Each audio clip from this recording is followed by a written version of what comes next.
अनरोचित्परिपूरितान्तर्बाह्याण्डकोशं हरितोपलाभम्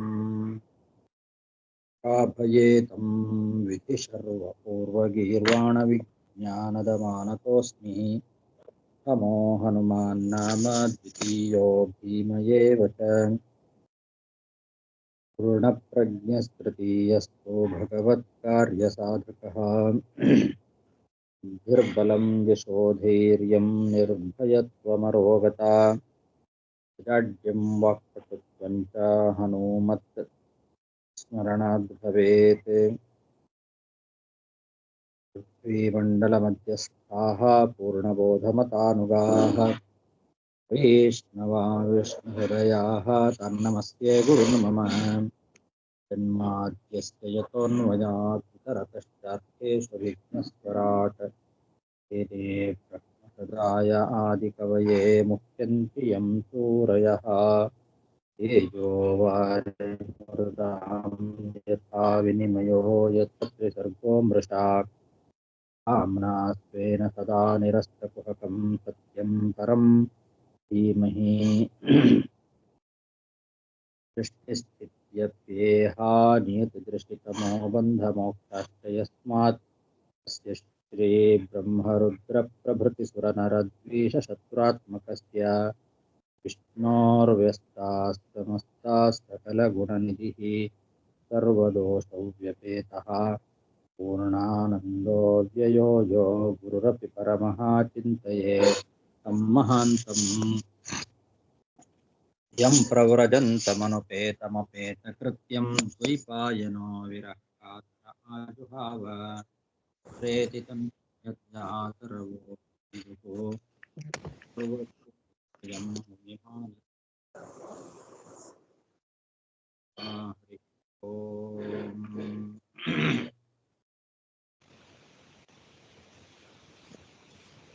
ಶ್ರೀಮದ್ಭಗವತ ಸಂಸ್ಕೃತದ 16ನೇ ಅಧ್ಯಾಯದಲ್ಲಿ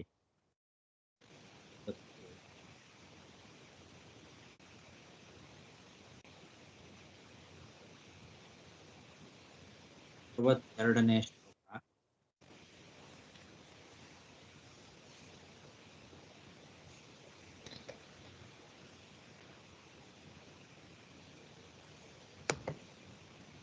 ಭಾವಾದ್ವೈತಂ ಕ್ರಿಯಾದ್ವೈತಂ ದ್ರವ್ಯಾದ್ವೈತಂ ತಥಾತ್ಮನಃ ವರ್ತಯನ್ ಸ್ವಾನುಭೂತ್ಯೇಹ ह्रीन् स्वप्नान् धनुते मुनिः.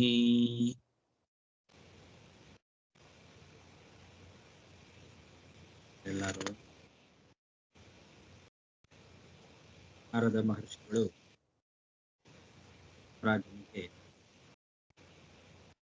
ದೇಶವನ್ನ ಮುಂದುವರಿಸ್ತಾ ಹೇಳ್ತಾ ಇದ್ದಾರೆ.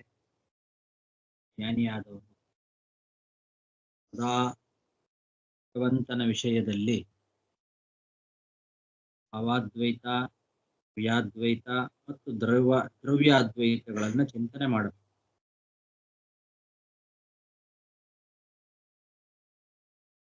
ಆ ರೀತಿ ಚಿಂತನೆ ಮಾಡಿ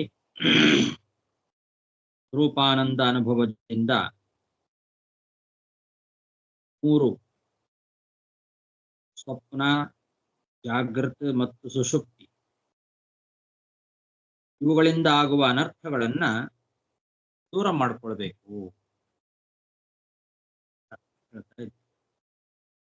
ಇದರ ಬಗ್ಗೆ ಹಿಂದೆ ಬಂದಿದೆ. ಭಾವಾದ್ವೈತ, ಕ್ರಿಯಾದ್ವೈತ, ದ್ರವ್ಯಾದ್ವೈತ ಅಂತಂದ್ರೆ ಏನು ಅನ್ನೋದರ ಬಗ್ಗೆ ಎಲ್ಲ ಹಿಂದೆ ಹೇಳಿದ್ದಾರೆ. ಹಾಗಾಗಿ ಇಲ್ಲೇನು ಅದರ ಬಗ್ಗೆ ಹೆಚ್ಚು ವಿವರಣೆಯನ್ನು ಕೊಡೋದಿಲ್ಲ.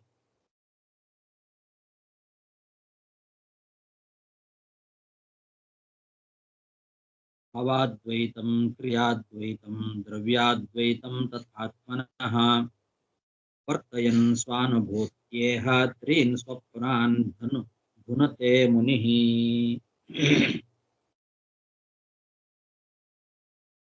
ಕಾರ್ಯಕಾರಣ ವಸ್ತ್ವೈಕ್ಯ ದರ್ಶನಂ ಪಠತಂತುವತ್ ಅವಸ್ತತ್ವಾದ್ವಿಕಲ್ಪಸ್ಯ ಭಾವಾದ್ವೈತಂ ತದುಚ್ಯತೆ.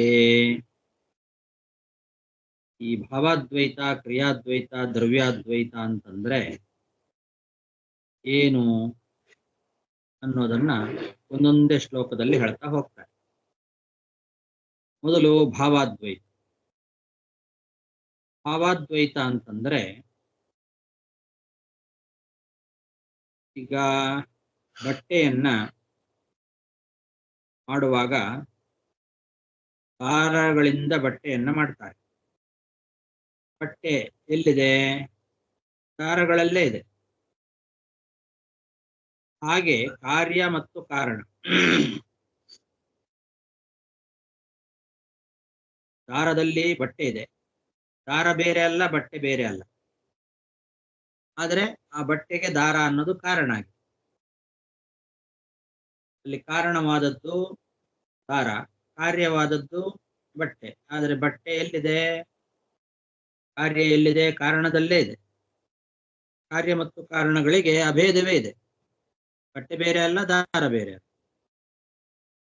ಹಾಗೆ ಎಲ್ಲ ಕಾರ್ಯಕಾರಣ ವಸ್ತುಗಳಲ್ಲಿ ಇರುವಂತಹ ಭಗವಂತನ ರೂಪಗಳಲ್ಲಿಯೂ ಕೂಡ ಅಭೇದವನ್ನ ಚಿಂತನೆ ಮಾಡಬೇಕು.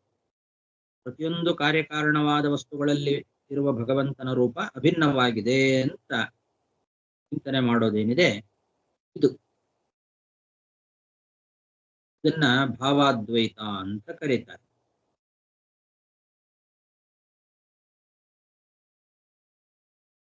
ಭಗವಂತನ ರೂಪಗಳಲ್ಲಿ ಭೇದ ಇಲ್ಲ. ಭೇದ ಅಸತ್ಯವಾದ್ದರಿಂದ ಅವಸ್ತುತ್ವಾದ್ ವಿಕಲ್ಪಸ್ಯ. ಭೇದ ಅಂತನ್ನೋದು ಇಲ್ಲ. ಭಗವಂತನ ರೂಪಗಳಲ್ಲಿ ಭೇದ ಅಸತ್ಯ. ಆದ್ರಿಂದ ಇದನ್ನ ಭಾವಾದ್ವೈತ ಅಂತ ಕರೀತಾರೆ. ಕಾರ್ಯಕಾರಣ ವಸ್ತುಐಕ್ಯ ದರ್ಶನಂ ಪಟತಂತುವತ್ ಅವಸ್ತುತ್ವಾದ್ ವಿಕಲ್ಪಸ್ಯ ಭಾವಾದ್ವೈತಂ ತದುಚ್ಯತೆ. ಯದ್ ಬ್ರಹ್ಮಣಿ ಪರೇ ಸಾಕ್ಷಾತ್ ಸರ್ವಕರ್ಮ ಸಮರ್ಪಣಂ ಮನೋವಾಕ್ತನುಭಿಸ್ಪಾರ್ಥ ಕ್ರಿಯಾದ್ವೈತಂ ತದುಚ್ಯತೆ. ಎರಡನೇದ್ದು ಕ್ರಿಯಾದ್ವೈತ. ಸಾಕ್ಷಾತ್ ಪರಬ್ರಹ್ಮನಲ್ಲೇ ಮನಸ್ಸು, ಮಾತು ಮತ್ತು ದೇಹ ಈ ಮೂರರಿಂದಲೂ ಮಾಡುವ ಎಲ್ಲ ಕರ್ಮಗಳನ್ನ ಸಮರ್ಪಣೆ ಮಾಡು. ವಿವಿಧವಾದ ಕರ್ಮಗಳು. ಮನೋವಾಕ್ಕಾಯ ಕರ್ಮಭಿಹಿ, ನಾವು ಮನಸ್ಸು ಮತ್ತು ಮಾತು ಮತ್ತು ಕಾಯ ಈ ಮೂರರಿಂದ ಮಾಡುವಂತಹ ಎಲ್ಲಾ ಕರ್ಮಗಳನ್ನು ಕೂಡ ಸಾಕ್ಷಾತ್ ಪರಬ್ರಹ್ಮನಲ್ಲೇ ಸಮರ್ಪಣೆ ಮಾಡೋದೇನಿದೆ ಇದನ್ನ ಕ್ರಿಯಾದ್ವೈತ ಅಂತ ಕರೀತಾರೆ. ಎಲ್ಲ ಕ್ರಿಯೆಗಳನ್ನು ಭಗವಂತನಲ್ಲಿ ಸಮರ್ಪಣೆ ಮಾಡಬೇಕು ಅಂತ. ಯದ್ ಬ್ರಹ್ಮಣಿ ಪರೇ ಸಾಕ್ಷಾತ್ ಸರ್ವಕರ್ಮ ಸಮರ್ಪಣಂ ಮನೋವಾಕ್ತನುಭಿಪಾರ್ಥ ಕ್ರಿಯಾದ್ವೈತಂ ತದುಚ್ಯತೆ. ಇನ್ನು ದ್ರವ್ಯಾದ್ವೈತ. ಆತ್ಮಜಾಯಾ ಸುತಾದೀನಾಂ ಅನ್ಯೇಷಾಂ ಸರ್ವದೇಹಿನಾಂ ಯತ್ ಸ್ವಾರ್ಥ ಕಾಮಯೋರೈಕ್ಯಂ ದ್ರವ್ಯಾದ್ವೈತಂ ತದುಚ್ಯತೆ. ಇನ್ನು ತನ್ನ ಹೆಂಡತಿ, ಮಕ್ಕಳು ಮತ್ತು ಬೇರೆ ಬೇರೆ ವಸ್ತುಗಳು ಎಲ್ಲ ಏನಿದ್ದಾವೆ ಆ ಎಲ್ಲ ದೇಹಿಗಳ ಸ್ವಾರ್ಥ ಕಾಮನೆಗಳಿಗೆ, ಅಂದ್ರೆ ಅವುಗಳ ಒಳಗೆ ಇರುವಂತಹ ಭಗವಂತನ ರೂಪಗಳಿಗೆ ಐಕ್ಯ ಚಿಂತನೆ ಮಾಡು. ನನ್ನೊಳಗೆ ಯಾವ ಭಗವಂತ ಇದ್ದಾನೋ ಅವನೇ ನನ್ನ ಹೆಂಡತಿ, ಮಕ್ಕಳು, ನನ್ನ ಈ ವಸ್ತುಗಳು ಎಲ್ಲದರ ಒಳಗೂ ಕೂಡ ಇರುವ ಭಗವಂತ ಒಬ್ಬನೇ ಅಂತ. ಹೀಗೆ ಎಲ್ಲಾ ವಸ್ತುಗಳಲ್ಲಿ ಇರುವ ಭಗವಂತನ ರೂಪಗಳಿಗೆ ಐಕ್ಯವನ್ನ ಚಿಂತನೆ ಮಾಡೋದೇನಿದೆ ಇದು ದ್ರವ್ಯಾದ್ವೈತ ಎಂಬುದಾಗಿ ಕರೆಸ್ಕೊಳ್ತಾರೆ.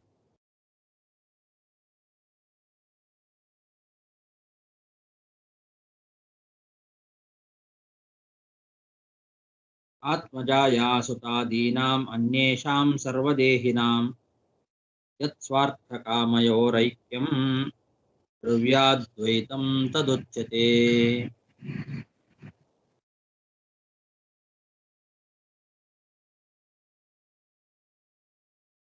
ಯದ್ಯಸ್ಯ ವಾ ಅನಿಷಿದ್ಧಂ ಸ್ಯಾತ್ ಯೇನ ಯತ್ರ ಯತೋ ನೃಪ ತತೇನೇಹ ತೇನೇಹೇತ ಕರ್ಮಾಣಿ ನರೋ ನಾನ್ಯೈರನಾಪದಿ.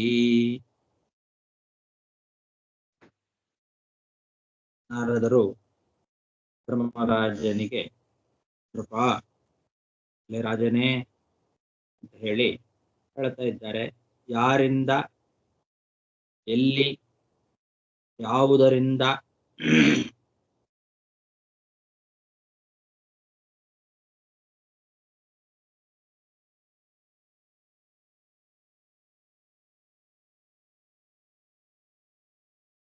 ಏನು ಸಿಗುತ್ತದೋ, ಅದು ಹೂವಾಗಿರ್ಬೋದು, ತುಳಸಿ ಆಗಿರ್ಬೋದು, ಯಾವುದೇ ಒಂದು ವಸ್ತು ಯಾರಿಂದ, ಎಲ್ಲಿ, ಯಾವುದರಿಂದ ಸಿಗ್ತದೋ ಅದನ್ನ ಪಡೆದು ಅದನ್ನ ಭಗವಂತನಿಗೆ ಸಮರ್ಪಣೆ ಮಾಡಬೇಕು. ಅದು ಅನಿಷಿದ್ಧ ಆಗಿರಬೇಕು. ಯಾರಿಗೆ ಯಾವುದು ಅನಿಷಿದ್ಧವೋ ಆ ವಸ್ತುಗಳನ್ನ ಅವನಿಂದ ಅಲ್ಲಿ ಪಡೆದು ಅದರಿಂದಲೇ ಭಗವಂತನ ಆರಾಧನೆ ನಡೆಸಬೇಕು. ಇದು ಅನಾಪದಿ ಅಂತ ಹೇಳಿದ್ದಾರೆ. ಆಪತ್ತು ಇಲ್ಲದೆ ಇರುವ ಕಾಲದಲ್ಲಿ, ಆಪತ್ಕಾಲದಲ್ಲಿ ಈ ನಿಯಮ ಇಲ್ಲ. ಅನಾಪದಿ, ಆಪತ್ತು ಇಲ್ಲದೆ ಇರುವ ಕಾಲದಲ್ಲಿ ಹೀಗೆ ಮಾಡಬೇಕು. ಭಗವಂತನ ಆರಾಧನೆಗಳನ್ನ ನಾವು ಹೇಗೆ ನಡೆಸಬೇಕು ಅಂತಂದ್ರೆ, ಯಸ್ಯ ವಾ ಅನಿಷಿದ್ಧಂ ಸ್ಯಾದ್ ಯೇನ ಯತ್ರ ಯತಃ ಸಹ ತೇನ ಯೇಹೇತ. ಯಾರಿಂದ, ಎಲ್ಲಿ, ಯಾವುದರಿಂದ ಯಾವ ವಸ್ತುಗಳನ್ನ ಪಡೀಲಿಕ್ಕೆ ಯಾರಿಗೆ ಅದು ಅನಿಷಿದ್ಧವೋ ಅದನ್ನ, ಆ ವಸ್ತುವನ್ನ ಅವನಿಂದ ಅಲ್ಲಿ ಪಡೆದು ಅದರಿಂದಲೇ ಭಗವಂತನ ಆರಾಧನೆ ಮಾಡಬೇಕು ಅಂತ.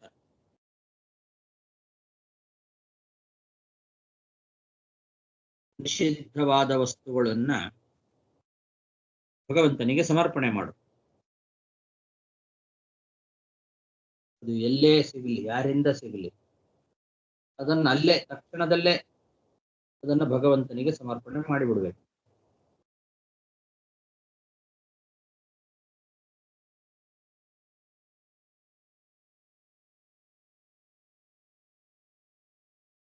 ಯದ್ಯಸ್ಯ ವಾ ಅನಿಷಿದ್ಧಂ ಸ್ಯಾದ್ಯೇನ ಯತ್ರ ಯತೋ ನೃಪ ತತೇನೇಹೇತ ಕರ್ಮಾಣಿ ನರೋ ನಾನ್ಯೈರನಾಪದಿ ಏತೈರನ್ಯೈಶ್ಚ ವೇದೋಕ್ತೈರ್ವರ್ತಮಾನಸ್ವಕರ್ಮಭಿಃ ಗೃಹೇಪ್ಯಸ್ಯ ಗತಿಂ ಜಾಯಾದ್ ರಾಜಂಸ್ತದ್ಭಕ್ತಿಭಾಂಗ್ ನರಃ.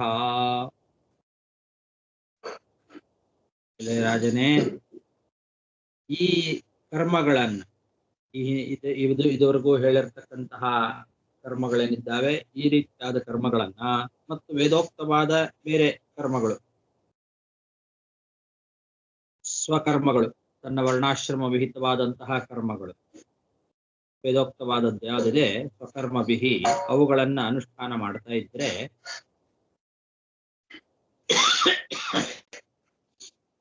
ಭಗವಂತನಲ್ಲಿ ಭಕ್ತಿ ಇರತಕ್ಕಂತಹ ಮನುಷ್ಯ ಅವನು ಎಲ್ಲೇ ಇದ್ದರೂ, ಅವನು ಗೃಹಸ್ಥನಾಗಿದ್ರೂ ಕೂಡ ಪರಮಹಂಸ ಸನ್ಯಾಸಿಗಳು ಹೊಂದುವ ಲೋಕವನ್ನ ಪಡಿಬಹುದು. ಗೃಹಸ್ಥನಾಗಿ ಈ ರೀತಿಯಾಗಿ ಹಿಂದೆ ಹೇಳಿದ ಕರ್ಮಗಳನ್ನ ಅನುಷ್ಠಾನ ಮಾಡತಕ್ಕಂಥವನು ಗೃಹಸ್ಥನಾಗಿದ್ರೂ ಕೂಡ ಪರಮಹಂಸರ ಲೋಕವನ್ನ ಪಡಿಲಿಕ್ಕೆ ಸಾಧ್ಯತೆ ಇದೆ. ಹೀಗೆ ಇದುವರೆಗೆ ಗೃಹಸ್ಥ ಧರ್ಮಗಳನ್ನೆಲ್ಲ ನಿರೂಪಣೆ ಮಾಡಿ ಆ ಗೃಹಸ್ಥನಾಗಿರ್ತಕ್ಕಂಥವನು ಹೀಗೆ ಹೇಳಿದ ರೀತಿಯಲ್ಲಿ ಮತ್ತು ಈ ಹಿಂದೆ ಹೇಳಿದ ವೇದೋಕ್ತವಾದ ಕರ್ಮಗಳನ್ನೆಲ್ಲ ಭಕ್ತಿಯಿಂದ ಅನುಷ್ಠಾನ ಮಾಡಿದ ಅಂತಾದ್ರೆ ಅವನು ಗೃಹಸ್ಥನಾಗಿದ್ರೂ ಕೂಡ ಆ ಲೋಕವನ್ನ ಪಡೆಯಬಹುದು. ಪರಮಹಂಸ ಸನ್ಯಾಸಿಗಳು ಹೊಂದುವ ಲೋಕ ಏನಿದೆ ಆ ಲೋಕವನ್ನ ಅವನು ಗೃಹಸ್ಥನಾಗಿದ್ರೂ ಕೂಡ ಪಡಿಬಹುದು. ಏತೈರನ್ಯೈಶ್ಚ ವೇದೋಕ್ತೈರ್ವರ್ತಮಾನಸ್ವಕರ್ಮಭಿಃ. ಗೃಹೇಪ್ಯಸ್ಯ ಗತಿಂ ಜಾಯಾದ್ರಾಜಂಸ್ತದ್ಭಕ್ತಿಮಾನ್ ನರಃ ತಥಾ ಹಿ ಯೋಯಂ ನೃಪದೇವ ದುಸ್ತ್ಯಜಾತ್ ಆಪದ್ಗಣಾತ್ ಆಪದ್ಗಣಾದುತ್ತರಿತಾನನು ಪ್ರಭೋ ಯತ್ಪಾದಪಂಕೇರುಹಸೇವಯಾ ಭವಾನ್ ಅಹಾರ್ಷೀರ್ಜಿತ ದಿಗ್ಗಜಕ್ರತುಂ. ಆಚಾರ್ಯ, ಮಹರ್ಷಿಗಳು ಒಂದೇ ಒಂದು ಸಣ್ಣ ಪ್ರಶ್ನೆ ಆದರೆ, ಈ ಇಂದಿನ ಶ್ಲೋಕಕ್ಕೆ ಮುಂಚಿನ ಶ್ಲೋಕದಲ್ಲಿ ನಿಷಿದ್ಧ ಇದ್ದರೂ ಕೂಡ ಬಂದು ಆ ದೇಶದಲ್ಲಿ ಆ ಕಾಲದಲ್ಲಿ ಎಲ್ಲಿ ಸಿಕ್ಕತ್ಯೋ ಅದೇ ಭಗವಂತನೇ ಅರ್ಪಣೆ ಮಾಡಬಹುದು ಹೇಳ್ತಾರೋ ಅಂದು ನನ್ನ ಅದು ಸರಿಯಾಗಿ ನಾನು ಅರ್ಥ ಮಾಡಿಕೊಂಡಿಲ್ಲ ಆ ಶ್ಲೋಕ. ನಿಷಿದ್ಧ ಆಗಿರಬಾರದು ಅಂತ ಅದನ್ನ ಇಟ್ಕೊಳ್ಬೇಕು, ಸೇರಿಸ್ಕೊಳ್ಬೇಕು. ಓಕೆ, ಸೊ ಓಕೆ, ಆಗಿರ್ಬೇಕು. ಸೊ ನಿಷಿದ್ಧ ಇರಬಾರದು. ಹೌದು, ಅನಿಷಿದ್ಧಂ ಅಂತ ಹೇಳಿದ್ದ, ಅನಿಷಿದ್ಧಂ ಸ್ಯಾತ್ ಅಂತ ಸ್ಪಷ್ಟವಾಗಿದೆ. ಓಕೆ, ಸೊ ಎಲ್ಲಿ ಹೋಗಿದ್ರು ಕೂಡ ಒಂದು ಅಲ್ಲಿ ಫಾರ್ ಎಕ್ಸಾಂಪಲ್ ನಾವು ತುಂಬಾ ಚಳಿ ಪ್ರದೇಶ ಹೋಗ್ತೇವೆ ನಾವು, ಅಲ್ಲಿ ತುಳಸಿ ಸಿಕ್ಕಲ್ಲ ಅಂದ್ರೆ ಬೇರೆ ಹೂವಿಂದ ನಮ್ಮ ಇದು ಅರ್ಚನೆ ಮಾಡಬಾರದು ಅಂತ ತಿಳ್ಕೋಬೇಕು. ಜಸ್ಟ್ ಒಂದು ಎಕ್ಸಾಂಪಲ್ಗೆ. ಅಲ್ಲ, ಹೂವನ್ನ ಹೇಳಿದ್ದಾರಲ್ಲ, ಹೂವಂತೂ ಎಲ್ಲಾ ಕಡೆಗೂ ಇದ್ದೇ ಇದೆ. ಅದರಲ್ಲಿ ಅನಿಷಿದ್ಧವಾದ ಹೂಗಳನ್ನ ಸಮರ್ಪಣೆ ಮಾಡಬೇಕು. ತುಳಸಿ ಸರಿ, ತುಳಸಿ ಬದಲು ಹೂವು ಅಂತಲ್ಲ, ತುಳಸಿಯೂ ಬೇಕು, ಹೂವು ಬೇಕು. ಓಕೆ ಓಕೆ ಓಕೆ, ಅರ್ಥ ಆಯ್ತು. ನೀವು ಹೇಳೋ ಪ್ರಕಾರ ಇಟ್ಕೊಳ್ಳೋದಾದ್ರೆ, ಈಗ ಯಾವುದೋ ಪ್ರದೇಶಕ್ಕೆ ಹೋಗಿರ್ತೇವೆ, ಅಲ್ಲಿ ನಮಗೆ ನೈವೇದ್ಯಕ್ಕೆ ಅಂತ ಹೇಳಿ ಬೇರೆ ಯಾವುದು ಸಿಗೋದಿಲ್ಲ ಅಂತ ಹೇಳಿ ನಿಷಿದ್ಧವಾದ ಯಾವುದೋ ಪದಾರ್ಥ ಅಲ್ಲಿ ಸಿಕ್ಕಾಗ ಅದನ್ನ ನೈವೇದ್ಯ ಮಾಡಿ ಸಮರ್ಪಣೆ ಮಾಡಿಬಿಡ್ತೇನೆ ಅಂತ ಹಾಗೆ ಅಲ್ಲಿ ಅದೇ ಸಿಕ್ಕಿರೋದು, ಬೇರೆ ಏನ್ ಸಿಗ್ಲಿಲ್ಲ, ಹಾಗಾಗಿ ಅದನ್ನೇ ತಗೊಂಡು ಅದನ್ನೇ ತಿಂದ್ವಿ ನಾವು ಅಂತ ನಿಷಿದ್ಧ ಪದಾರ್ಥಗಳನ್ನೆಲ್ಲ ಸಮರ್ಪಣೆ ಮಾಡಿ ಭಕ್ಷಣೆ ಮಾಡಬಾರ್ದು. ಅನಿಷಿದ್ಧಂ ಸ್ಯಾತ್, ಅನಿಷಿದ್ಧವಾದದ್ದು ಏನ್ ಸಿಗತ್ತೋ, ಬರೇ ಒಂದು ಹೂ, ತುಳಸಿ ಆಗಿರ್ಲಿ, ಹೂ ಆಗಿರ್ಲಿ, ಒಂದೇ ನೀರು ಕೂಡ ನೀರಾದ್ರೂ ಸಾಕು, ಅದನ್ನೇ ಸಮರ್ಪಣೆ ಮಾಡಿ ಸ್ವೀಕಾರ ಮಾಡಬೇಕು.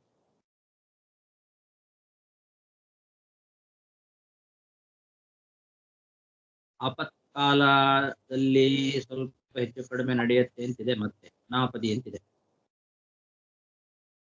ಆಪತ್ಕಾಲದಲ್ಲಿ ಸ್ವಲ್ಪ ಎಷ್ಟು ಸಾಧ್ಯನೋ ಅಷ್ಟು ನಾವು ಸ್ವಲ್ಪ ಕಾಂಪ್ರಮೈಸ್ ಮಾಡ್ಕೊಳ್ಬೇಕು. ಹಾಗೆ ಅಂತ ತುಂಬಾ ಮಾಡಬೇಕು. ಬದುಕಲಿಕ್ಕೆ ಆಪತ್ತು ಅಂದ್ರೆ ಏನು ಅನ್ನೋದನ್ನ ಹಿಂದೆ ಹೇಳಿದ್ದಾರೆ. ಬದುಕಲಿಕ್ಕೆ ಸಾಧ್ಯ ಇಲ್ಲ ಅನ್ನೋ ಸಮಯ ಬಂದಾಗ ಪ್ರಾಣರಕ್ಷಣೆಗೋಸ್ಕರ ಎಷ್ಟು ಬೇಕೋ ಅಷ್ಟನ್ನ ನಾವು ಸ್ವಲ್ಪ ಕಾಂಪ್ರಮೈಸ್ ಮಾಡ್ಕೊಳ್ಬೇಕು.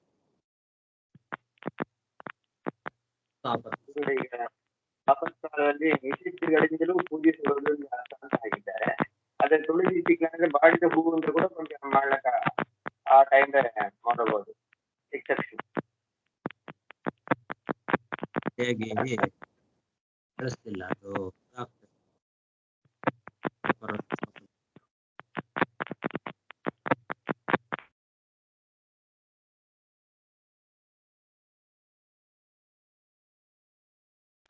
ಅಂದ್ರೆ ಆ ಜಾಗದಲ್ಲಿ ತುಳಸಿ ಸಿಕ್ಕಾದಿದ್ರೆ, ತುಳಸಿ ಕಾಷ್ಟ ಇದ್ರೆ ಅದರಿಂದ ನಾವು ಒಂದು ಪೂಜೆ ಮಾಡಬಹುದು ಅಲ್ವಾ?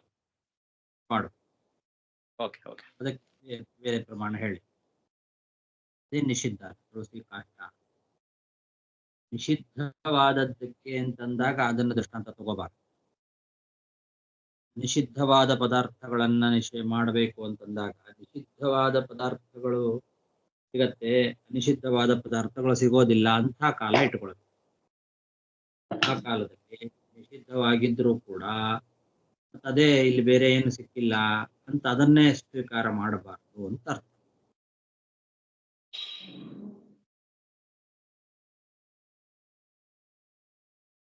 ಇಲ್ಲಿ ಧರ್ಮರಾಜನನ್ನ ಕುರಿತು ನಾರದ ಮಹರ್ಷಿಗಳು ಇದಕ್ಕೆ ಒಂದು ಉದಾಹರಣೆಯನ್ನ ಕೊಡ್ತೇನೆ. ಅಂದ್ರೆ ಗೃಹಸ್ಥರಾಗಿದ್ರೂ ಕೂಡ ಈ ಹಿಂದೆ ಹೇಳಿದ ರೀತಿಯ ಕರ್ಮಗಳನ್ನ ಅನುಸರಣೆ ಮಾಡಿ ಪರಮಹಂಸ ಸನ್ಯಾಸಿಗಳು ಹೊಂದುವ ಲೋಕಗಳನ್ನು ಹೊಂದಬಹುದು ಅಂತ ಅನ್ಲಿಕ್ಕೆ ಉದಾಹರಣೆ ನೀವೇ ಅಂತ ಹೇಳ್ತಾ ಇದ್ದಾರೆ ನಾರದ. ನೀವೇ ಇದಕ್ಕೆ ಉದಾಹರಣೆ ಅಂತ, ಅಂದ್ರೆ ಪಾಂಡವರೇ ಇದಕ್ಕೆ ಉದಾಹರಣೆ. ನೀವು ಶ್ರೀ ಕೃಷ್ಣ ಪರಮಾತ್ಮನ ಪಾದಕಮಲ ಸೇವೆಯನ್ನ ಮಾಡಿ ಎಲ್ಲಾ ರೀತಿಯಾದ ಆಪತ್ತುಗಳನ್ನು ದಾಟಿದವರು, ಎಲ್ಲಾ ಕಡೆ ದಿಗ್ವಿಜಯ ಮಾಡಿ ರಾಜಸೂಯ ಯಾಗವನ್ನ ನಡೆಸಿರ್ತಕ್ಕಂಥವ್ರು.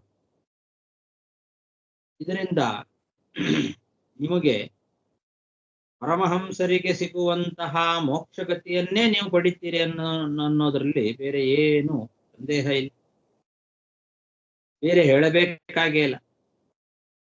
ನೀವೇ ಇದ್ದೀರಿ ದೃಷ್ಟಾಂತ. ನೀವು ಎಲ್ಲಾ ರೀತಿಯಿಂದಲೂ ಕೂಡ ಭಗವಂತನ ಸೇವೆಯನ್ನು ಮಾಡಿದವರು. ಆ ಭಗವಂತನ ಸೇವೆಯಿಂದ ಎಲ್ಲಾ ರೀತಿಯಾದ ಆಪತ್ತುಗಳನ್ನ ಪರಿಹಾರ ಮಾಡಿಕೊಂಡವರು ನೀವು. ಯತ್ಪಾದ ಪಂಕೇರುಹ ಸೇವೆಯ, ಯಾವ ಭಗವಂತನ ಪಾದ ಪಂಕೇರುಹ ಪಾದಕಮಲಗಳ ಸೇವೆಯಿಂದ ಭವಾನ್ ಆಪದ್ಗಣಾತ್ ಉತ್ತರಿತಾ, ಎಲ್ಲ ರೀತಿಯಾದ ಆಪತ್ತುಗಳಿಂದಲೂ ಪರಿಹಾರವನ್ನು ಮಾಡಿಕೊಂಡವ್ರು ನೀವು. ಇಂಥ ಆಪತ್ತುಗಳು ಬಂದಿತ್ತು, ಎಲ್ಲಾ ರೀತಿಯಾದ ಆಪತ್ತುಗಳನ್ನು ಕೂಡ ಕೇವಲ ಆ ಭಗವಂತನ ಪಾದ ಸೇವೆಯಿಂದ ಪರಿಹಾರ ಮಾಡಿಕೊಂಡವರು ನಿಮ್ಮಂತಹ ಗೃಹಸ್ಥರೇನಿದ್ದಾರೆ, ನಿಮ್ಮಂತಹ ಗೃಹಸ್ಥರೇ ಇದಕ್ಕೆ ದೃಷ್ಟಾಂತ.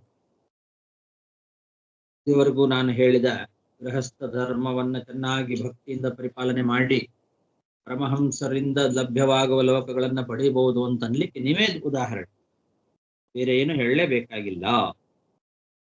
ಯಥಾ ಹಿ ಯೂಯಂ ನೃಪದೇವ ದುಸ್ತ್ಯಜಾತ್ ಆಪದ್ಗಣಾದುತ್ತರಿತಾನನು ಪ್ರಭೋ ಯತ್ಪಾದ ಪಂಕೇರುಹ ಸೇವಯಾ ಭವಾನ್ ಅಹಾರ್ಷೀನ್ ನಿರ್ಜಿತ ದಿಗ್ಗಜಕ್ರತುಃ. ಅಹಂ ಪುರಾ ಭವಂ ಕಶ್ಚಿತ್ ಗಂಧರ್ವ ಉಪಬರ್ಹಣಃ ನಾಮ್ನಾತೀತೆ ಮಹಾಕಲ್ಪೆ ಗಂಧರ್ವಾಣಾಂ ಸುಸಮ್ಮತಃ. ನಾರದ ಮಹರ್ಷಿಗಳು ತಮ್ಮ ಚರಿತ್ರೆಯನ್ನು ಹೇಳ್ಕೊಳ್ತಾ ಇದ್ದಾರೆ. ಧರ್ಮರಾಜನಿಗೆ ನಾರದರು ಉಪದೇಶ ಮಾಡುವಾಗ ನೀವೇ ಇದಕ್ಕೆ ಒಂದು ದೊಡ್ಡ ಉದಾಹರಣೆ ಅಂತ ಧರ್ಮರಾಜನಿಗೆ ಹೇಳಿ ಮತ್ತು ತಮ್ಮದನ್ನು ತಾವು ಹೇಳ್ಕೊಳ್ತಾ ಇದ್ದಾರೆ. ನಾನು ಹಿಂದಿನ ಕಲ್ಪದಲ್ಲಿ, ಈಗಿನ ಕಲ್ಪದಲ್ಲಿ ನಾನು ನಾರದನಾಗಿದ್ದೇನೆ, ನಾನು ಈ ಹಿಂದಿನ ಕಲ್ಪದಲ್ಲಿ ಉಪಬರಹಣ ಅಂತನ್ನೋ ಹೆಸರಿನ ಒಬ್ಬ ಗಂಧರ್ವ ಆಗಿದ್ದೆ ಅಂತ ಹೇಳ್ಕೊಳ್ತಾ ಇದ್ದೆ. ನಾನೊಬ್ಬ ಗಂಧರ್ವನಾಗಿದ್ದೆ. ಈ ಕಲ್ಪದಲ್ಲಲ್ಲ, ಈ ಹಿಂದಿನ ಕಲ್ಪ, ಈ ಬ್ರಹ್ಮಕಲ್ಪಕ್ಕಿಂತ ಹಿಂದಿನ ಬ್ರಹ್ಮಕಲ್ಪದಲ್ಲಿ ಉಪಬರಹಣ ಅಂತನ್ನೋ ಒಬ್ಬ ಗಂಧರ್ವನಾಗಿದ್ದೆ. ಗಂಧರ್ವ ವಿದ್ಯೆಯಲ್ಲಿ ನನ್ನನ್ನ ಎಲ್ಲಾ ಗಂಧರ್ವರು ಕೂಡ ತುಂಬಾ ಗೌರವದಿಂದ ಕಾಣ್ತಾ ಇದ್ರು. ಎಲ್ಲಾ ಗಂಧರ್ವರು ಕೂಡ ನನ್ನನ್ನ ಬಹಳ ಗೌರವಿಸ್ತಾ ಇದ್ರು. ಅಂತಹ ಉತ್ತಮನಾದ ಉಪಬರಹಣ ಅನ್ನೋ ಹೆಸರಿನ ಒಬ್ಬ ಗಂಧರ್ವನಾಗಿದ್ದೆ ನಾನು ಅಂತ ತಮ್ಮ ಬಗ್ಗೆ ತಾವು ಹೇಳಿಕೊಳ್ತಿದ್ದಾರೆ. ಅಹಂ ಪುರಾಭವಂ ಕಶ್ಚಿತ್ ಗಂಧರ್ವ ಉಪಬರ್ಹಣಃ ನಾಮ್ನಾತೀತೆ ಮಹಾಕಲ್ಪೆ ಗಂಧರ್ವಾಣಾಂ ಸುಸಮ್ಮತಃ. ರೂಪ ಪೇಶಲ ಮಾಧುರ್ಯ ಸೌಗಂಧ್ಯ ಪ್ರಿಯದರ್ಶನಃ ಸ್ತ್ರೀಣಾಂ ಪ್ರಿಯತಮೋ ನಿತ್ಯಂ ಮತ್ತಸ್ತತ್ಪುರಲಂಪಟಃ. ನಾನು ಒಬ್ಬ ಗಂಧರ್ವ, ಒಳ್ಳೆ ಸೌಂದರ್ಯ, ಸೌಕುಮಾರ್ಯ, ಮಾಧುರ್ಯ, ಸೌಗಂಧ್ಯ ಇದೆಲ್ಲದರಿಂದಾಗಿ ನನ್ನನ್ನ ಎಲ್ಲರೂ ಕೂಡ ನೋಡ್ಲಿಕ್ಕೆ ಅಪೇಕ್ಷೆ ಪಡ್ತಿದ್ರು. ಅಷ್ಟು ಸುಂದರವಾಗಿದ್ದೆ ನಾನು. ಎಲ್ರಿಗೂ ಕೂಡ ನನ್ನನ್ನು ನೋಡಬೇಕು ಅಂದ್ರೆ ಅಷ್ಟು ಇಷ್ಟ. ಪ್ರಿಯದರ್ಶನ,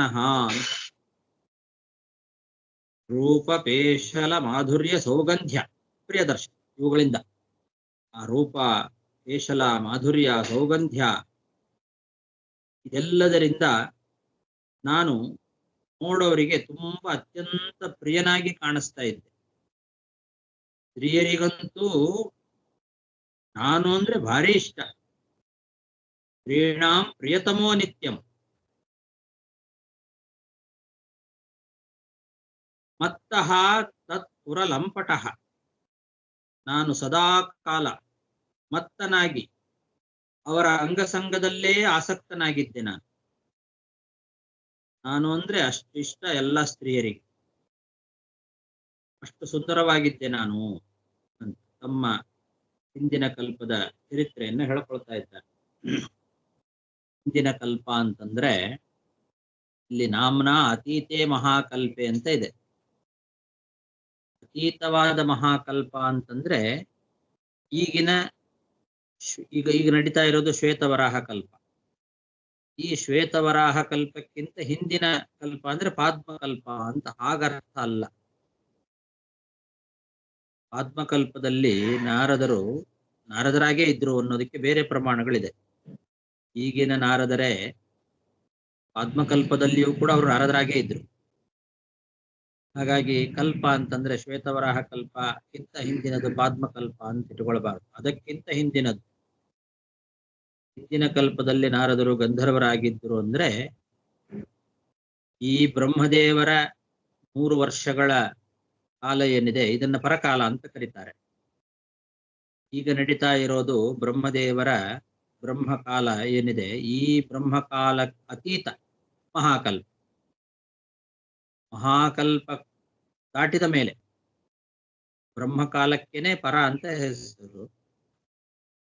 ಅದು ದಾಟಿದ ಮೇಲೆ ಅತೀತೆ ಮಹಾಕಲ್ಪೆ ಅತೀವ ಬ್ರಹ್ಮಕಾಲೆ ಬ್ರಹ್ಮಕಾಲ ಪರಶ್ಚೇತಿ ಮಹಾಕಲ್ಪಶ್ಚ ಕೀರ್ತಿತಃ ಇತಿ ಚ ಅಂತ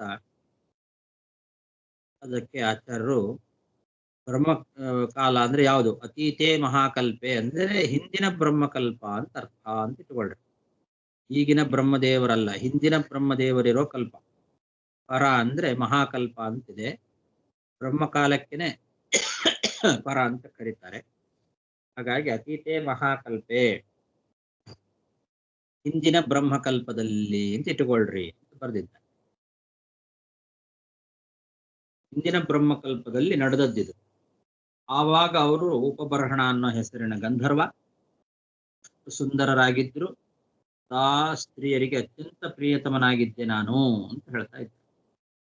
ರೂಪಪೇಶಲ ಮಾಧುರ್ಯ ಸೌಗಂಧ್ಯ ಪ್ರಿಯ ದರ್ಶನ ಸ್ತ್ರೀಣಾಂ ಪ್ರಿಯತಮೋ ನಿತ್ಯಂ ಮತ್ತಸ್ತತ್ಪುರಲಂಪಟಃ ಏಕದಾ ದೇವಸತ್ರೇ ತು ಗಂಧರ್ವಾಪ್ಸರಸಾಂ ಗಣಾಃ ಉಪಹೂತಾ ವಿಶ್ವಸೃಗ್ಭಿಃ ಹರಿಗಾಥೋಪಗಾಯನೆ. ಒಂದು ಸಲ ದೇವತೆಗಳು ಎಲ್ಲ ಸೇರಿ ಒಂದು ಸತ್ರವನ್ನ ಮಾಡ್ತಾ ಇದ್ರು. ಆ ಸತ್ರದಲ್ಲಿ ಭಗವಂತನ ಲೀಲೆಗಳನ್ನ ಗಾನ ಮಾಡ್ಲಿಕ್ಕೆ ಅಂತ ಎಲ್ಲರನ್ನೂ ಕರೆದಿದ್ರು. ದೊಡ್ಡ ಸತ್ರ, ದೇವತೆಗಳು ನಡೆಸ್ತಕ್ಕಂತಹ ಒಂದು ದೊಡ್ಡ ಸತ್ರ ಯಾಗ. ಅಲ್ಲಿ ಭಗವಂತನ ಗುಣಗಾನಕ್ಕೆ ಅಂತ ಅಪ್ಸರೆಯರನ್ನ, ಗಂಧರ್ವರನ್ನ, ಪ್ರಜಾಪತಿಗಳನ್ನ ಎಲ್ಲರನ್ನೂ ಕರೆದಿದ್ರು, ಎಲ್ಲರನ್ನೂ ಆಹ್ವಾನ ಮಾಡಿದ್ರು ಆ ಸತ್ರಕ್ಕೆ. ಏಕದಾ ದೇವ ಸತ್ರೇತು ಗಂಧರ್ವಾಪ್ಸರಸಾಂ ಗಣಾಃ ಉಪಹೂತಾ ವಿಶ್ವಸೃಗ್ಭಿಃ ಹರಿಗಾಥೋಪಗಾಯನೆ ಅಗಾಯಂಸ್ತದ್ವಿದಿತ್ವಾಹಂ ಸ್ತ್ರೀಭಿಃ ಪರಿವೃತೋ ಗತಃ ಜ್ಞಾತ್ವಾ ವಿಶ್ವಸೃಜಸ್ತನ್ಮೇ ಹೇಲನಂ ಚೇಪುರೋಜಸಾ. ಅದು ಗೊತ್ತಾಯ್ತು, ಎಲ್ರನ್ನೂ ಕರೆದಿದ್ದಾರೆ ಅಂತ ಗೊತ್ತಾಯ್ತು. ನಾನು ಹೋದೆ. ಗಂಧರ್ವರನ್ನೆಲ್ಲರನ್ನೂ ಕರೆದಿದ್ರು, ಎಲ್ಲಾ ಗಂಧರ್ವರು ಅಪ್ಸರೆಯರು ಎಲ್ಲರನ್ನೂ ಆಹ್ವಾನ ಮಾಡಿದ್ರು. ಅದು ಗೊತ್ತಾಗಿ ನಾನು ಕೂಡ ಹೋಗಿ ಆ ದೇವತೆಗಳ ಸಭೆ, ದೊಡ್ಡ ಸತ್ರ, ಅಲ್ಲಿ ಎಲ್ಲರ ಎದುರಿಗೆ ನಾನು ಸ್ತ್ರೀಯರ ಜೊತೆಗೆಲ್ಲ, ಯಾವಾಗ್ಲೂ ನಾನು ಸ್ತ್ರೀಯರ ಜೊತೆಯಲ್ಲೇ ಇರ್ತಿದ್ರೆ, ಎಲ್ಲಾ ಹೆಂಗಸರ ಮಧ್ಯದಲ್ಲಿ ಯಾವಾಗಲೂ ನಾನು ಅವರ ಅಂಗಸಂಗದಲ್ಲೇ ಆಸಕ್ತನಾಗಿದ್ದವನು. ಹಾಗೆ ನಾನು ಎಲ್ಲರ ಎದುರಿಗೂ ಹೋಗಿ ಆ ಸ್ತ್ರೀಯರ ಜೊತೆಗೆ ಅಶ್ಲೀಲವಾಗಿ ಹಾಡು ಹೇಳಿದೆ ನಾನು. ಸ್ತ್ರೀಭಿಃ ಪರಿವೃತಃ ಅಗಾಯಂ, ಅಲ್ಲಿ ಹೋಗಿ ಅಶ್ಲೀಲವಾಗಿ ನಾನು ಹಾಡು ಹೇಳಿದೆ.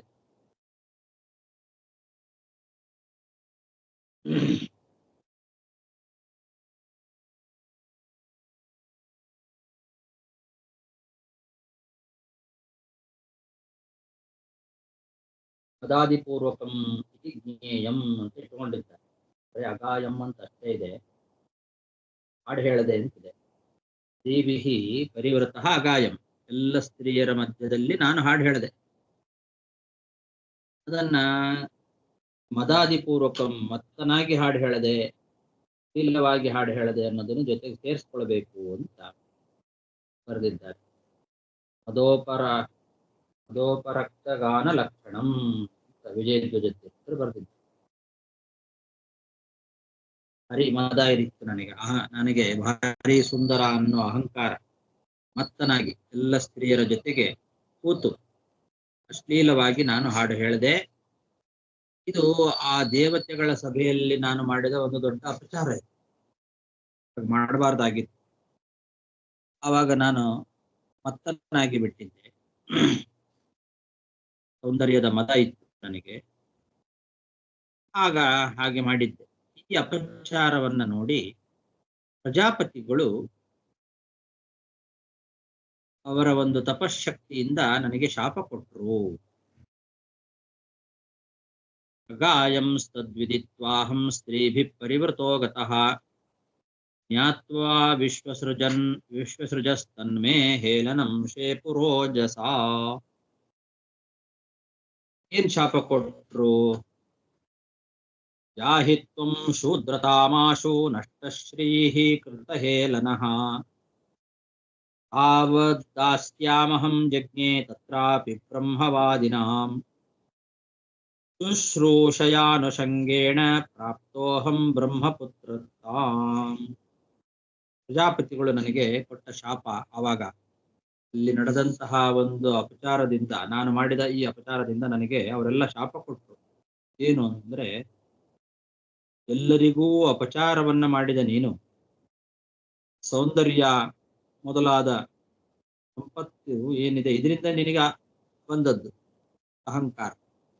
ಆದ್ರಿಂದ ಆ ಎಲ್ಲ ಸಂಪತ್ತನ್ನ ಕಳ್ಕೊಂಡು, ಸೌಂದರ್ಯಾದಿ ಸಮಸ್ತ ಸಂಪತ್ತನ್ನು ಕೂಡ ನೀನು ಕಳ್ಕೊಂಡು ಶೂದ್ರನಾಗಿ ಹುಟ್ಟು ಅಂತ ಶಾಪ ಕೊಟ್ಟು, ಬೇಗನೆ ಒಬ್ಬ ಶೂದ್ರ ಜನ್ಮವನ್ನ ನೀನು ಪಡಿ ಅಂತ ಶಾಪ ಕೊಟ್ಟುಬಿಟ್ರು ಅವರೆಲ್ಲ. ಪ್ರಜಾಪತಿಗಳು ಕೊಟ್ಟ ಶಾಪ ಇದು. ಯಾಹಿ ತ್ವಂ ಶೂದ್ರತಾಮಾಶು ನಷ್ಟಶ್ರೀಃ ಕೃತಹೇಲನಃ. ಕೃತಹೇಲನಃ ಅಂತಂದ್ರೆ ನೀನು ಮಾಡಿದ ಅಪಚಾರದಿಂದ, ನಷ್ಟಶ್ರೀಹಿ ಈ ಸೌಂದರ್ಯ, ಕೇಶಲ, ಮಾಧುರ್ಯ, ಸೌಗಂಧ್ಯ ಇದರಿಂದ ಮತ್ತನಾಗಿರೋದ್ರಿಂದ ಈ ತರ ಮಾಡಿದ್ದಿ. ಅದನ್ನೆಲ್ಲ ಕಳಕೊಂಡು ಕೂಡಲೇ ಶೂದ್ರ ಜನ್ಮವನ್ನು ಪಡಿ ಅಂತ ಶಾಪ ಕೊಟ್ಟಿದ್ದಾರೆ. ಕೂಡಲೇ ನಾನು ಏನ್ ಮಾಡಿದೆ, ಬ್ರಹ್ಮಜ್ಞಾನಿಗಳ ದಾಸಿಯಾಗಿ ಒಬ್ಬಳಿದ್ಲು ಶೂದ್ರ ಸ್ತ್ರೀ. ಅವಳು ಎಲ್ಲಾ ಬ್ರಹ್ಮಜ್ಞಾನಿಗಳ ದಾಸಿ, ಕೆಲಸದವಳು. ಆ ಕೆಲಸದವಳೇನಿದ್ಲು ಅವಳ ಹೊಟ್ಟೆಯಲ್ಲಿ ನಾನು ಹುಟ್ಟಿದೆ ಶೂದ್ರನಾಗಿ. ಆದ್ರೆ ಆ ಶೂದ್ರ ಜನ್ಮದಲ್ಲಿ ಇರುವಾಗಲೂ ಕೂಡ ನಾನು ಆ ತಾಯಿಯ ಸೇವೆಯನ್ನ ಮತ್ತು ಬ್ರಹ್ಮಜ್ಞಾನಿಗಳ ಸೇವೆ ಅದನ್ನ ಭಕ್ತಿಯಿಂದ ಮಾಡ್ತಾ ಇದ್ದೆ. ನನ್ನ ತಾಯಿ ಬ್ರಹ್ಮಜ್ಞಾನಿಗಳ ಸೇವೆಯನ್ನ ಮಾಡ್ತಾ ಇದ್ಲು. ಆ ಬ್ರಹ್ಮಜ್ಞಾನಿಗಳ ಕೆಲಸದವಳಾಗಿ ಅಲ್ಲಿ ಅವರ ಸೇವೆಯನ್ನ ಮಾಡ್ತಾ ಇದ್ಲು. ಹಾಗಾಗಿ ನಾನು ಕೂಡ ಆ ಬ್ರಹ್ಮಜ್ಞಾನಿಗಳ ಸೇವೆಯನ್ನ ಭಕ್ತಿಯಿಂದ ಮಾಡ್ತಾ ಇದ್ದೆ. ನನ್ನ ತಾಯಿಯ ಸೇವೆಯನ್ನ ಭಕ್ತಿಯಿಂದ ನಾನು ಮಾಡ್ತಾ ಇದ್ದೆ.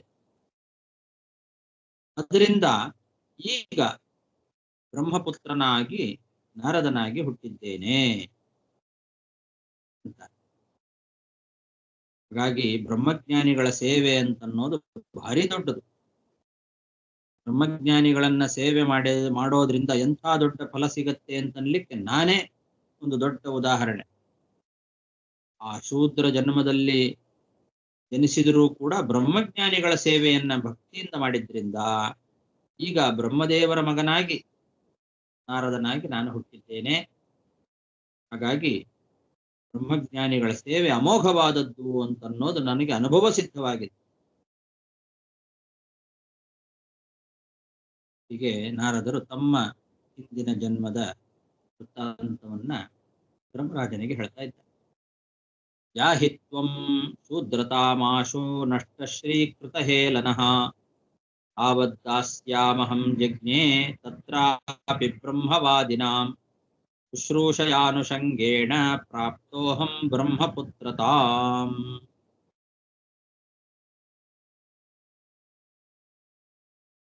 ಧರ್ಮಸ್ತೆ ಗೃಹಮೇಧೀಯೋ ವರ್ಣಿತ ಪಾಪನಾಶನಃ ಗೃಹಸ್ಥೋ ಯೇನ ಪದವೀಂ ಅಂಜಸಾ ನ್ಯಾಸಿನಾಮಿಯಾತ್. ಹೀಗೆ ಇದುವರೆಗೆ ಗೃಹಸ್ಥ ಧರ್ಮ, ಪಾಪನಾಶಕವಾದಂತಹ ಗೃಹಸ್ಥ ಧರ್ಮವನ್ನ ಇದುವರೆಗೂ ನಾನು ನಿನಗೆ ವರ್ಣನೆ ಮಾಡಿದ್ದೇನೆ. ಅಂತಹ ಉತ್ತಮವಾದ ಗೃಹಸ್ಥ ಧರ್ಮವನ್ನ ಅನುಷ್ಠಾನ ಮಾಡಿದರೆ ಗೃಹಸ್ಥನೂ ಕೂಡ ಸನ್ಯಾಸಿಗಳು ಹೊಂದುವ ವಿಷ್ಣು ಲೋಕವನ್ನ ಪಡೆಯಬಲ್ಲ ಹೇಳಿ ಆ ಗೃಹಸ್ಥ ಧರ್ಮವನ್ನ ನಿರೂಪಣೆ ಮಾಡೋದನ್ನು ಮುಗಿಸ್ತಾ ಇದ್ದಾರೆ. ಧರ್ಮಸ್ತೆ ಗೃಹಮೇಧೀಯೋ ವರ್ಣಿತ ಪಾಪನಾಶನಃ ಗೃಹಸ್ಥೋ ಯೇನ ಪದವೀಂ ಮಂಜಸಾ ನ್ಯಾಸಿನಾಮಿಯಾತ್. ಶ್ರೀಕೃಷ್ಣಾರ್ಪಣಮಸ್ತು. ನಮಸ್ಕಾರ ಗುರುಗಳೇ. ನಮಸ್ಕಾರ ಗುರು. ಧನ್ಯವಾದಗಳು ಆಚಾರ್ಯರೇ. ಗುರುಗಳೇ, ಈ 64ನೇ ಶ್ಲೋಕದಲ್ಲಿ ಪಾರ್ಥ ಶಬ್ದ ಎದಕ್ಕೆ ಹೇಳಿದ್ದಾರೆ? ಬ್ರಹ್ಮಣಿ ಪರೇ ಸಾಕ್ಷಾತ್ ಸರ್ವಕರ್ಮ ಸಮರ್ಪಣಂ ಮನೋವಾಕ್ ತನುವಿಹಿ ಪಾರ್ಥ ಕ್ರಿಯಾ ದ್ವೈತಂ ತದುಚ್ಯತೆ.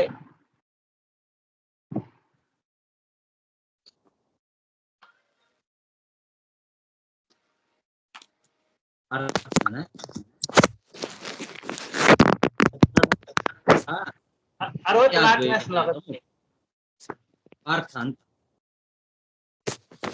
ಧರ್ಮರಾಜನಿಗೆ ಸಂಬೋಧನೆ ಮಾಡ್ತಾ ಇದ್ದ. ಪಾರ್ಥನೆ ಅಂತ ನಾರದರು ಧರ್ಮರಾಜನನ್ನ ಕುರಿತು ಪಾರ್ಥ ಅಂತ ಸಂಬೋಧನೆ ಮಾಡಿದ್ರು.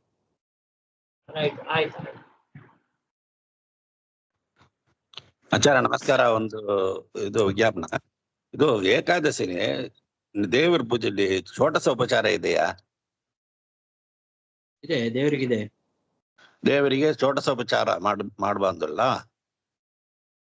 ಮಾಡಬಹುದು.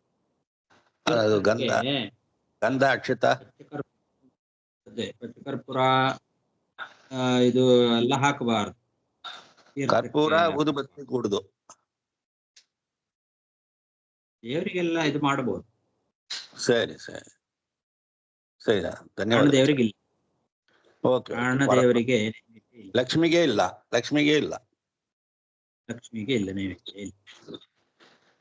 ಆಮೇಲೆ ಕಳಸ ಪೂಜೆಯಲ್ಲಿ ಅರ್ಘ್ಯ ಎಲ್ಲ ಕೊಡ್ಬೋದಾ? ಅರ್ಘ್ಯ ಪಾದ್ಯ ಅದೆಲ್ಲ ಕಳಸಗ ಕೊಡ್ಬೋದು. ಹೌದಾ? ಧನ್ಯವಾದಗಳು ಸರ್. ಆಚಾರ್ಯ, ಇದು ಬ್ರಹ್ಮದೇವರು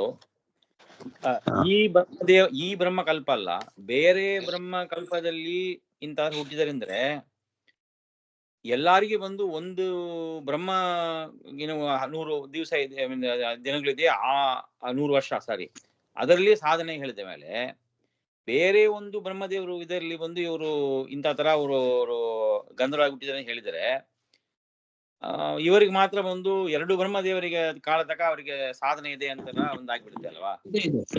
ಕೆಲವರಿಗೆಲ್ಲ ಇದೆ, ಕೆಲವರ ಸಾಧನೆ ಜಾಸ್ತಿ ಇದೆ, ದೇವತೆಗಳದ್ದು ಸಾಧನೆ ಜಾಸ್ತಿ ಇದೆ, ರುದ್ರದೇವರದ್ದು ಇನ್ನೂ ಜಾಸ್ತಿ ಇದೆ. ಅದು 40 ಕಲ್ಪ ಏನು ಹೇಳ್ತಾರೆ ರುದ್ರದೇವರು. ಹೌದು, 40 ಕಲ್ಪ ಸಾಧನೆ ಮಾಡಿದ್ರು. ಅದು ಒಂದೇ ಬ್ರಹ್ಮದೇವರು ಇರುವಾಗ ಸಾಧನೆಯೋ ಅಲ್ಲ ಬೇರೆ ಬೇರೆ ಬ್ರಹ್ಮದೇವರೆಲ್ಲ ಸೇರಿ ಬರ್ತೀವಿ? ಅದು ಬೇರೆ ಬೇರೆ ಇದ್ರಲ್ಲೂ ಬರ್ತದೆ, ಬೇರೆ ಇದ್ರಲ್ಲಿ ಓಹೋ, ಓಕೆ ಓಕೆ ಓಕೆ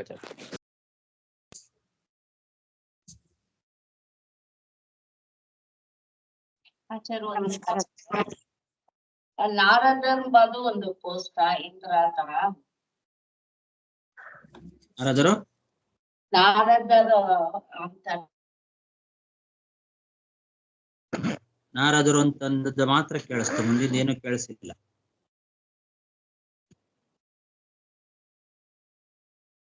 ಏನು ಕೇಳಿಸ್ತಾ ಇಲ್ಲ, ಮ್ಯೂಟ್ ಆಗಿದೆ.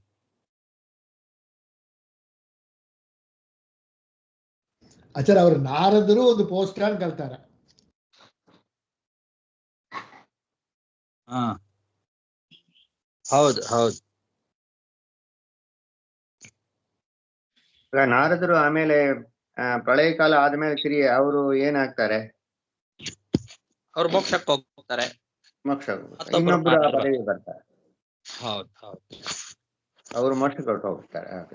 ಹಾಗೆ ಶೇಷ ಕೂಡ ಹಾಗೆ ಆಗ್ತಾರೆ. ಹೌದು, ಶೇಷದೇವರು ಹಾಗೆ, ಗರುಡ ದೇವರು ಅಷ್ಟೇ.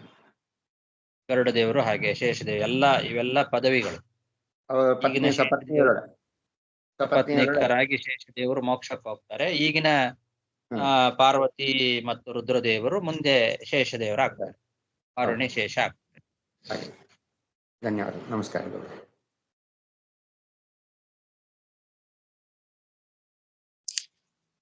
ಹರೇ ಶ್ರೀನಿವಾಸ. ನಮಸ್ಕಾರ ಗುರುಗಳು.